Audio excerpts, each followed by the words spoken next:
Yo, what's good, everybody? Welcome back to L Boxing. We're back with another one. So we're gonna do some pre-gaming. We only got one big fight left in 2022, so we're gonna touch on it.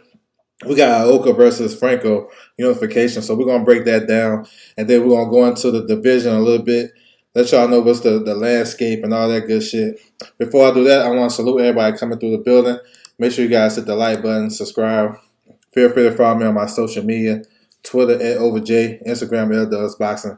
So yeah, we're gonna go in depth after I break down the fight prediction, all that shit. We're gonna go in depth. If you guys listen to the playback or if you want to go back, I have timestamps in the description box so you can go back, tap on any subject you're trying to you know what I'm saying, get to. So that's all good. So we're gonna start with this fight right here. You got Kazuto Ioka versus Joshua Franco. It's a WBO WBA Unification at 115 pounds. December 31st. So it's real big over there in Japan. This is where this fight is going to get held at. They have a lot of big fights. It's like a big celebration over there. So they're bringing this fight. This is a good one. And this is the last fight of the year. You know what I'm saying? Basically, big fight too. I like the fight. I think the fight is pretty close. We're going to break that down too. But Ioka, he's the veteran, 4-division world champion, 29-2, 15 knockouts. He's a good, solid technical boxer. Very patient. You know what I'm saying? He take his time to get into the fight. He has a good jab. Once he get revved up, I mean, he got great combination punches. You know what I'm saying? And he been in there with the better opposition. He fought a lot of good guys. He just got his revenge versus Donnie Nietes. That's one of his 2 losses, and he beat him pretty clear. So Ioka, I mean, to me, he's the favorite. I mean, he's the home country guy, and he's a pretty good fighter, man. He's basically a future Hall of Famer, like real talk. Ioka is like that. He's like a hardcore boxing fan type of fighter. You know what I'm saying? Like, people be trying to put him in the pound for pound. He probably don't deserve like top 10 pound for pound if you're really doing it. But, you know, a lot of hardcore fans and be trying to put him up there. But he is nice, though. And for what he's done for his career, and he fought just about everybody, yeah, he like that. He's trained by Ismail Salas, so we got a good trainer matchup. Franco is trained by Robert Garcia. So with Franco been on the ring for like, 16 months? He had 2 trilogies in his career and 21 fights. That's crazy. That's kind of unheard of in today's day and time. But Franco can fight. He's an aggressive tactician. Like, he got a good right hand over the top. He like to go to the body and set you up with a right hand over the top. He want to be aggressive. He want to fight. But, you know what I'm saying, he'll be the one that pushing the action in this fight from what I've seen. Now, he can box on the back foot and stuff like that, but he's very comfortable coming forward, you know what I'm saying, using his aggressiveness. He got a nice, high guard rhythm, upper body movement. He's got real good upper body movement. He threw some good shots at different angles. Not like his younger brother, Bam Rodriguez, who got the footwork and he uses his angles with his footwork. His is more, just how he turned his body like that. He ain't as quick and fleet-footed as Bam, but he can box and he like to bang. So it says a lot about Joshua Franco because Joshua Franco went over the top rank. And, he was the weight fighter and he fought Jason Moloney 3 times in a row. He won twice, and then the second fight was a no contest. And that fight ended very controversial with the eye injury and stuff like that. So Joshua Franco been tested. He just haven't had the experience as Ioka. Far as his matchup though, I think it's pretty even though. Like real talk, Ioka is he's the older guy. He can get outworked in this fight if Franco decide to do that. Let his hands go and press the action. You know what I'm saying? I can see him winning some rounds like that because Ioka take a bit to get in the fight. I ain't gonna say he's a slow starter, but he ain't coming out throwing a lot of punches like that. He's like surveying the landscape, and he'll start picking it up over the time. I think Ioka's best performance was the Tanaka fight. That was a real good performance because a lot of people thought Tanaka was going to dethrone the old champion, but that didn't happen. He stopped him late. He had a good stoppage victory over Aston Palete, and those are aggressive fighters. So, I mean, Ioka has the capability of stopping Franco late. I see that's a good back and forth fight. A lot of technical stuff going on, back and forth. I think Franco is a better body puncher, but Ioka may be the better puncher. You know what I'm saying? It's a good fight, man. Good unification fight, and this is what we always ask for in the sport of boxing, for a real good fight. And if you get a unification, 9 times out of 10, you should get a pretty competitive fight. I think that's what we got here. As far as my pick, I like Ioka by a close decision, 115, 113, something like that. Now, if he can pull away and dominate the younger Franco, I think that says something. I think the ring rust gonna play a toll. Maybe Franco don't get out to a fast start like he has in his previous fights. You know what I'm saying? Because of the ring rust. But I think once he get the rhythm, I think it'll be all right. But I like Ioka, though. I think Franco can win this fight, though. It's not like he going to get washed. I don't see him getting washed.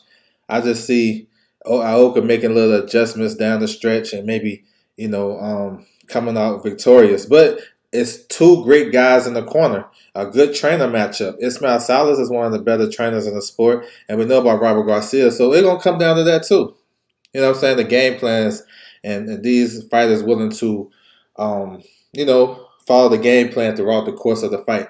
So I like it, though. I like it. And the only thing is we're trying to see how we can watch it in the United States. You know what I'm saying? That's the only thing. We haven't got US TV or app or something like that. But it should be something coming up. It's fight week, so hopefully something can drop pretty soon, because this is a fight I want to see. And I'm going to touch on the landscape of 115. There's a lot of stuff that can happen in this division, so it's a very important fight, you know what I'm saying? So, yeah, that's what it is. Chris M, what's good with you? Salute. Why nobody picking Franco? I think he can win the fight. Nakatani got next. What happened to the WBA consolidation? Yeah, that fight, CP Freshmark side won that first bid. That fight should be announced pretty soon, hopefully. Tanaka, the KO still nasty. Yeah, it was nice. What's good with you, bro? Salute. A-Ob's in the building. Ioka going to be too much for Franco. Yeah, I think he will. And my man Anthony in the building. What's good with you, bro? So pretty good fight, man. If I get the link or something, or I get a way to watch it, I'm definitely y'all watch out for my notifications and my community. I'll make sure I drop it. All right, now I want to talk about 115 pounds. Now 115 is one of the better divisions in boxing. We got some good champions. We got a couple of future Hall of Famers in this division right now, still currently going at it. And we got a clear-cut number one. I think Francisco Estrada is number one. I think he's number one. Coming off the good victory over Chocolotito in the trilogy. He's a WBC champion. No more franchise championship, just WBC super flyweight champion. So I consider him number one off that win. The fight before Chocolotito, he fought Argi Cortes, and that was a close fight. And he was coming off a long layoff and COVID and a bunch of shit. But Estrada is a good fighter, and that's what I was talking about. We got future Hall of Famers in this division. I think he's a future Hall of Famer. I think he probably solidified that with his 2 wins over Chocolotito. You know what I'm saying? So we'll see what's what with him. Now, as far as this mandatory situation, you got Andrew Moloney, my bus. Andrew Moloney versus Pedro Guevara. Let me put that up right there. Andrew Moloney versus Pedro Guevara. That's a WBC eliminator. That went down at the convention. They ordered that fight. I haven't seen any purse bid or anything like that going down. He said facts, and he beat all his peers. Yeah, facts. That 4 King shit, he came out on top on that. And he stopped Cuadras. He beat Ramos. Yeah, yep. He won that series. So when they go back 15, 20 years later and look back and see that, they can do a documentary on that. The four Kings, the super flyweight, or the smaller guys. Definitely. But this be a pretty good fight. Guevara is a good fighter. Good veteran, strong Mexican fighter, you know what I'm saying? Moloney, he's a good one too. He had those 3 fights with Franco, and he did pretty well in the first 2. Well, the second fight, he looked like he figured Franco out, but then they had that situation. You know what I'm saying? The first fight, Franco took him, kind of surprised him, and then the third fight, Franco took him to school. So this one right here will be the mandatory for Juan Francisco Estrada. You know what I'm saying? So that's how I was looking on the WBC route. You know what I'm saying? If Ioka win, I want to see him in the mix with those names. Now, facts. I do too. He said Estrada beat. He said he beat all the others like so Rungvisai. Yeah.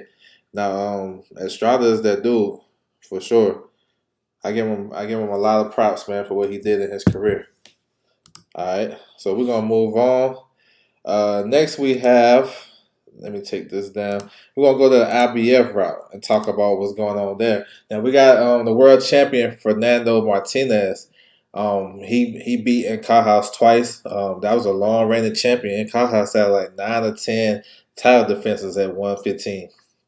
So he beat him twice pretty clearly. Now he got a IBF mandatory that's due. I think they in the purse bid negotiation situation right now. You got Jay Bornea. That'd be a good fight too. That's a real good fight. Now we got the styles is going to mesh a little bit because Bornea is like he to me he's like a typical Filipino fighter now. He's strong. He got good pop. You know what I'm saying? Explosive. And Martinez is one of those guys that wear you down over a course of a fight. Throw a lot of punches, active. You know what I'm saying? So that made for a good fight. So hopefully we can see that on one of these undercards coming up. That would make for a good support of any big fight undercard. You know what I'm saying? This is a good fight right here. So we'll see what happens with that. You know what I'm saying? Should be hearing some news.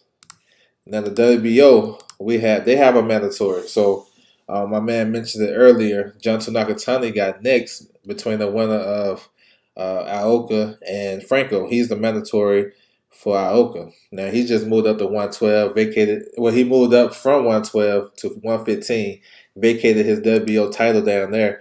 That's the vacant title that Ben Rodriguez is about to fight for in April, March or April. You know what I'm saying? Steph in the building, what's good with you, bro? Salute to you. Yeah, everything's good, man. Hope everything's good with you. Salute. Should be full. Yeah, I appreciate it. Appreciate you guys coming through the building. Hit the like button. But Junto Nakatani is an interesting guy in this division.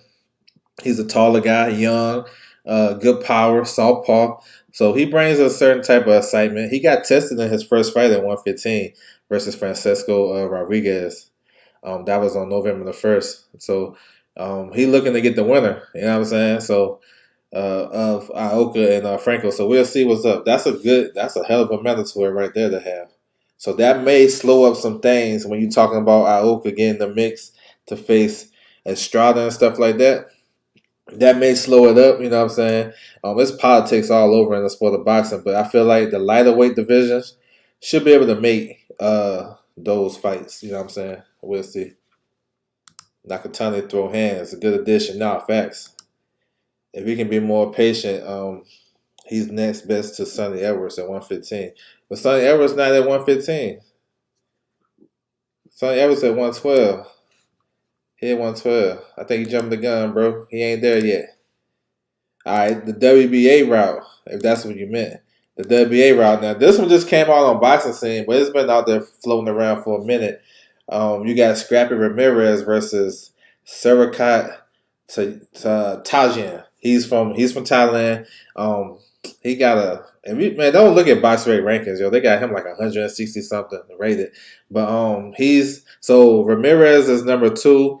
Thaiyen is number 3. They're gonna fight for the vacant spot at number 1 to become the mandatory. The number 1 position at 115 for the WBA is vacant. You know what I'm saying? So this is the route they're going. This is the WBA route. So these guys, they already, I guess I don't know if they made a deal or it been ordered or they're looking to fight. But this fight right here makes sense for the undercard of Virgil Ortiz versus Amanda Stanionis. So whenever they make that fight, February or March, this will make sense. You know what I'm saying? This will be a pretty decent fight, though. I like Scrappy, though. Scrappy Ramirez has been coming up. He's strong, solid, fast hands. You know what I'm saying? He's a stablemate of Zerto Ramirez. So pretty interesting stuff. You know what I'm saying? We got to see if Thailand, he going to be able to get his visa. You know, that's a big issue when these guys coming over from Thailand and these other countries, will they be able to have their visa in time to take the fight? So that's what it is. So that's the WBA route. We're going to move forward to the top. I got 2 top contenders. If you guys check my description box, you'll see the timestamp. But the first one, I mean, we already know who it is. Chocolotito Gonzalez. That's the man right there. Like, he can still do some work in this division if he choose to. You know what I'm saying? I know he coming off a loss, but he said 112. Yeah. I got some on Sonny Edwards though. No, it's all good. I got some on him though. Who Bam Rodriguez fighting for the vacant title? Kristen Gonzalez. Check the WBO rankings. I think that's his name, Kristen Gonzalez. He's the number 2 guy, something like that.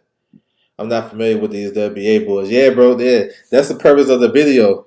You know what I'm saying? If you're not familiar and you're interested, real talk. Yeah, man, go ahead and tap in with their fights and go look them up because they fight for a WBA eliminator. So that means they right there. And I feel like if Joshua Franco would have stayed with Golden Boy, he would have fought Scrappy Ramirez for the title. You know what I'm saying? Um, he said, "Yep." He said, the old King Chocolotito got one more in him. Yeah, bro. So he can make a run. I think he's a top contender. Like he gotta be like the next best guy without a title. Um, I don't really want to see the Estrada fight, but I wouldn't mind the Ioka fight if they can make that. If they can make whoever wins between Ioka and Franco, I wouldn't mind that. Even the winner between Fernando Martinez and Jay Bornea for the IBF, I'd take that. Man, look, Gonzalez, Chocolotito gonna always be in the mix. You know what I'm saying? Until somebody put him out like so Rungvisai did, he still can take these younger guys to school. You feel me? So that's the one right there for me. Um, he said, "Yep, that's why I'm here." Yeah, bro, appreciate you coming through, man. I'm still learning myself, especially that guy from Thailand. I've been on him all morning. Had Chocolotito winning the third fight. Still, I didn't. I thought he lost that fight. He got out to a slow start to me. But hey, he did tighten it up down the stretch. Ioka Chocolatito, perfect blend. Yeah, that'd be a hell of a fight. Yeah, them guys got to fight before they call it quits. All right, my next top contender, Kosei Tanaka. Now I like this kid. I know he's a 3 division champion. He went up and fought. He tried to go. He went up there and tried to dethrone uh, Ioka and got taken to school and got stopped badly. But he been coming back. He had a couple of wins after that. I like him, man. I like this young kid. He still got an opportunity to take over, well, at least be a champion in his 4th weight class. You know, fast, explosive, good technical boxer. Been in there with a lot of good guys. Beat some current world champions. You know, he can do some things too. So he's my Chocolotito and Tanaka are my 2 top contenders in this division. Like can win a world title in their next fight. You know what I'm saying? So and maybe they can fight. I wouldn't mind that. You know what I'm saying? I wouldn't mind that fight. He said, yeah, I like Tanaka. Yeah, Tanaka, all right with it. You know what I'm saying?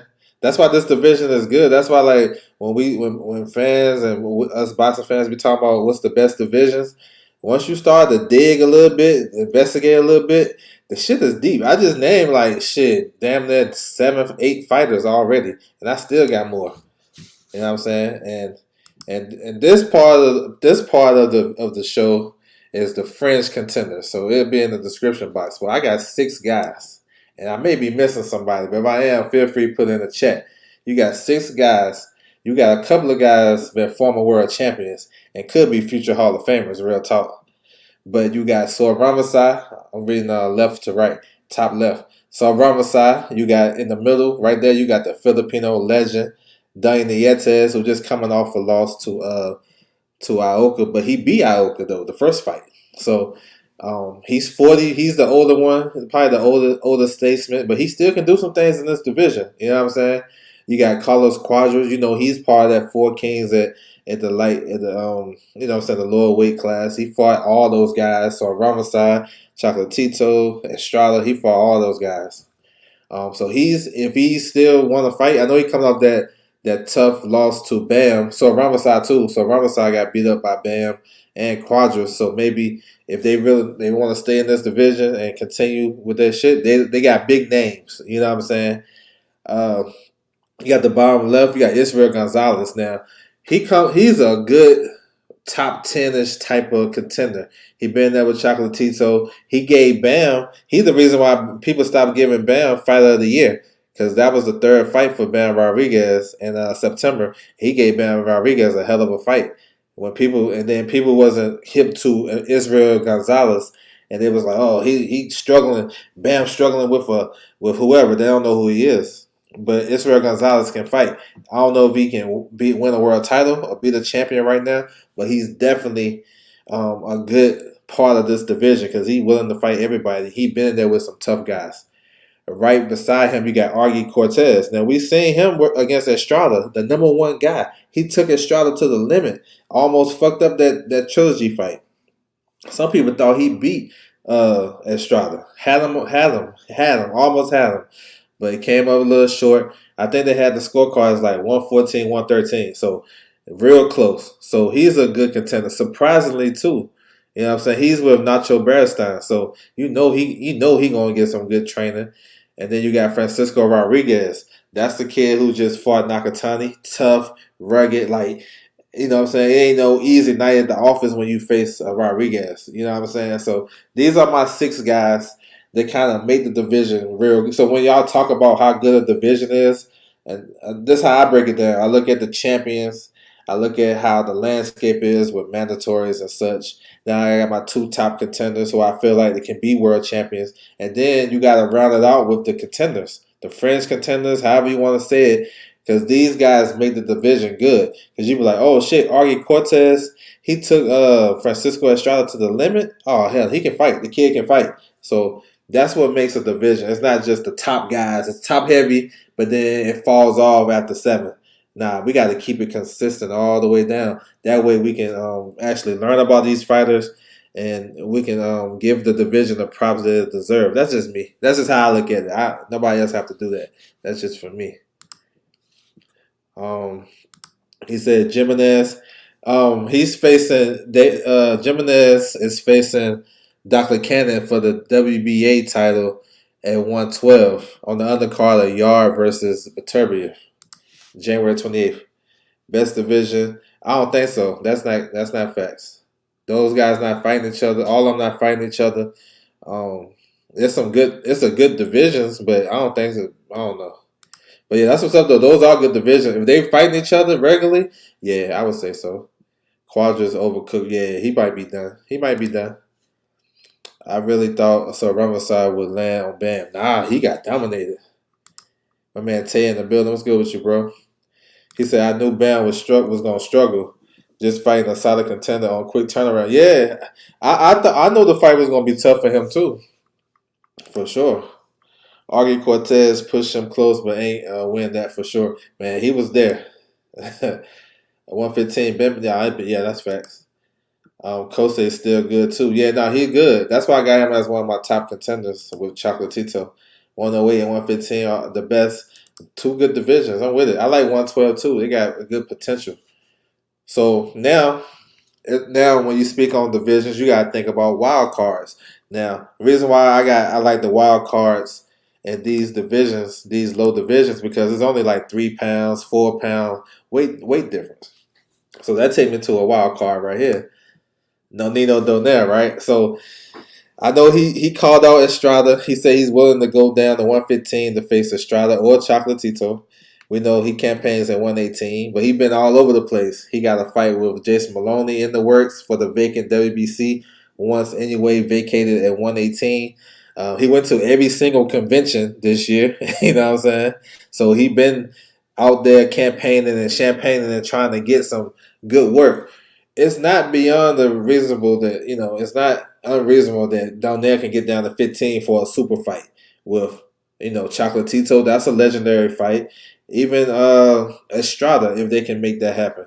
You know what I'm saying? Donnie Nietes, that's a Filipino battle. Not sure if that will happen, but don't be surprised. Donaire is 40 years old. He trying to submit some type of legacy. I think his legacy is submitted, but shit, why not? If he can get those guys if he can make the weight, comfortable, why not? That's my wild card. But realistically, I think he fights Jason Moloney for the vacant WBC. That's my, you know what I'm saying? We'll see what happens with that. Another wild card, my man mentioned him earlier, Sonny Edwards. Now, Sonny Edwards been seeking unifications for a long time. And I heard him say he will go up to 15 and fight these top guys. He would be an excellent addition when he's ready. I got him as a wild card, but I don't see him moving up because he got smoked now. He got Ben Rodriguez dropping down, so eventually we can make that fight. He can get the winner between Dr. Canyon versus Jimenez, who's fighting, like I mentioned earlier, on the Beterbiev at the Yard undercard for the WBA title. they fighting in the UK. So Sonny, he should pull up and be like, listen, I got the winner. You know what I'm saying? And that way we can get we expecting Bam to get the WBO, the vacant WBO. He can face El Rey Martinez. You know what I'm saying? And then we can get undisputed at 112 next year. That's my plan. That's what I would do as a boxing fan. You know what I'm saying? So we'll see. And then my last wild card is Martinez, the WBC champion at 112. He been struggling to make the weight. He's unpredictable as a fighter. Didn't look good in his last fight. Well, he didn't look good in 2022 because Chocolotito took him to school earlier this year. In his last fight, he looked like, you know what I'm saying? So he should be looking to move up, hopefully. He's unpredictable. We're not sure if he can make the weight. You know what I'm saying? Sometimes we're not sure if he can make the fight. But I know the plan is to get him to face Bam Rodriguez, and then Bam Rodriguez probably go seek the Sonny Edwards. And hopefully Sonny can get the WBA. We get undisputed. So this is a wild card for me. And this may be more, the three that I named, this one may be the more possible guy at 115 next because he's so unpredictable. You know what I'm saying? So we'll see. So that's how I broke down 115. He said, talking about divisions for sure. Yeah, it was all good. So who Sonny Evans got next? I'm thinking he gonna wait for the outcome of the WBA. I think that makes the most sense. I mean, that fight gonna be in the UK. It should be something that he look forward to. You know what I'm saying? He said Donaire is in every convention. Yeah, bro, every convention, jump in the ring, dressing room, all that shit. I want to see. No, oh, that'd be a good one. That'd be a fun fight too.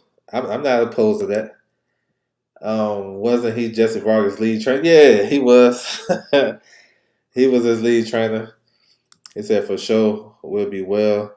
He said so. Sonny ain't got no mandos. No, he just fought his mandatory. He just fought Felix Alvarado, his mandatory. So that's why I said if he don't get the fight that he want, or he got to wait an extra year, you know what I'm saying, maybe he moves up to 115.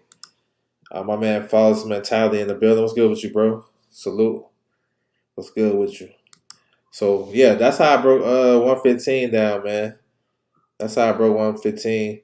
I like the division, you know, and, you know, I think everybody do it differently. You know, I don't just go off just the names or something like that. I go off, you know, what these guys, if these guys fought each other, how good are the contenders? Because contenders make the division good. Because if you got top guys in the division, but they're not fighting each other, then what's the point? Like 147, right? You got Spence, Crawford, Boots, Jerron, Boots, that's the same person. Boots, Virgil, Stanionis. You know what I'm saying? Those are top guys right now. You got other top, Rashidi Ellis and stuff like that.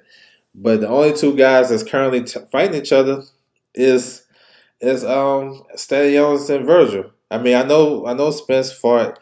He fought Keith Thurman too, but I know Spence fought Danny and he fought Porter. But those guys out of the division now. You know what I'm saying? So they don't count no more. So we gotta look at the division as it is now, not what these guys did in the division. You know what I'm saying? Keith Thurman may have, you know, Keith Thurman. Hey, look at Keith Thurman. All the guys he beat, they gone now. You know what I'm saying? So that's how I look at it. And then what about the contenders? You got guys like Butayev, Jamal James, Cody Crowley, what's my man's name? Cassio Clayton, Lucas San Maria. So Mean Machine, guys like that. Like, so are we giving Mean Machine credit?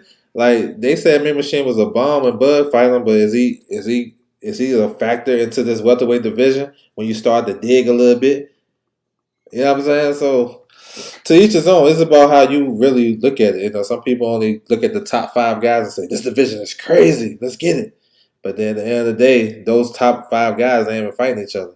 That's just me. I look at this shit different, but I ain't knocking nobody. At times, I was amazed with Martinez, with he switch hit. I like him too, man. He got a hell of an engine. Joseph Brown in the building. What's good with you, bro? Salute. He said 135 would be a top division. Yeah, no, facts. I think that's what makes all the divisions top divisions because, as I spoke on 115, Chocolotito, Estrada, Cuadras, all those guys fought each other. Ioka fought Donnie Nietes twice. Those 2 future Hall of Famers. You might not know that they future Hall of Famers, but I mean, you got to look at it. You feel me? He said, what happened to the Cuban? Oh, Montilion, Daniel Montilion, he got a fight with he got a WBA eliminator versus Gonzalez. I think Carlos Gonzalez, the former regular champion. If that's what you're talking about, the Cuban fighter. Vespucci. Yeah, man, that's what I'm saying. What's going on with him? He got dropped from the WBC because he's a Russian fighter. I like him. If Vespucci was in the game, he would you know what I'm saying? But when most people who talk about these divisions being crazy, they ain't running that shit down like that. They're gonna name the usual suspects, and then they're gonna stop. I think Vespucci can do some work if he was active. My man Ali in the building. What's good with you, bro? He said Keith Thurman moving up to 54 or Crowley. I don't know. Oh man, them guys quiet. I'm gonna sit back and wait. Um, I don't know. if for me, I feel like I can see the Thurman and Crowley fight, but I also can see Thurman versus Ugas. You know what I'm saying? Two names. Ugas is another guy at 147 too, but you got those guys is more like the veterans, and they're more like I don't know. I feel like they will fight more. They'll fight before Crowley, but we'll see though. We'll see. We'll see. If Donaire could unify again, that would make his resume even more crazy when he had an amazing career. Nah, facts. He said, "Y'all coming in, hit the light." Yeah, appreciate that, bro. Appreciate it. He said Bahamas. Oh yeah, they fighting in the Bahamas, right? Yeah, I seen that. Yeah. My man Gregory Carmichael in the super chat. Salute to you, bro. What's good with you? Salute, man. I'm working on that link, man, for Ioka versus Franco, bro. You know, if I got it, I got you. He said Jonathan Gonzalez open for unification. Oh yeah, I mean, I'm hearing that he's supposed to pursue that unification with Kawaguchi. Not Kawaguchi. I'm sorry, Kawaguchi got stopped. Kenshiro, three-belt unification. That was the purpose. The purpose of him being on that card, so they can eventually build up to undisputed, and then we can get undisputed at 108 pounds too, because we got Naganji is the IBF champion. I mean, if these guys hurry up and get everything out situated as far as mandatories, I know Hecky Butler is a mandatory for Kenshiro, but I feel like they were okay a unification undisputed in those weight classes because you don't often get those fights down at that weight class. And there's not a lot of drama and politics like that, like it is at 47, 35, 60. You know what I'm saying? Heavyweight. Yes, sir. Salute to everybody in the bill. I appreciate you guys coming through. So, yeah. So, that's how I do it, man. Run it down. I know, like I said, we ended off the year with just this big fight. But next year should start off real good. It's going to start with, well, we got a good fight coming up in Japan, you know what I'm saying? Coming up too, January the 6th. But Tank Davis, we're looking for Tank Davis to see how that card goes out. Who won Freshmart? Who Freshmart won the first bidding? Eric Rosa, the regular champion. So they supposed to have made that fight for PBC undercard. It's supposed to have been last week on the December 17th. But I don't know what happened. So they redid the first bid, and the promoter in Thailand won that first bid. So sometime early next year, Eric Rosa gonna have to go to Thailand and fight CP Freshmart. That's a tough fight for him. It's Bivol and Bawaxi. I don't think it's made yet. I think it's next though, but I don't think it's made yet. Well, if it's made, they haven't announced it, and I think that fight is next. You know what I'm saying? I think that fight is next because Eddie want to give Bawaxi a world title shot. He said Rosa ain't ready yet, man. I don't think he is either, but we're gonna see. He in the deep end. He definitely in the deep end. He can box and everything, but I think CP Freshmart is such a good technician. He gonna be able to do some work in that fight. So yeah, man, that's what it is, man. I'm about to close it out. Salute to everybody coming through the building for sure. I appreciate it. Y'all stay tuned. If I can get that link, man, we're gonna definitely drop the link. Make sure everybody can watch that fight because I haven't seen no US TV for it for sure. But you guys can follow me on my social media: Twitter at OverJ, Instagram @DoesBoxing. That's my time, and I'm out.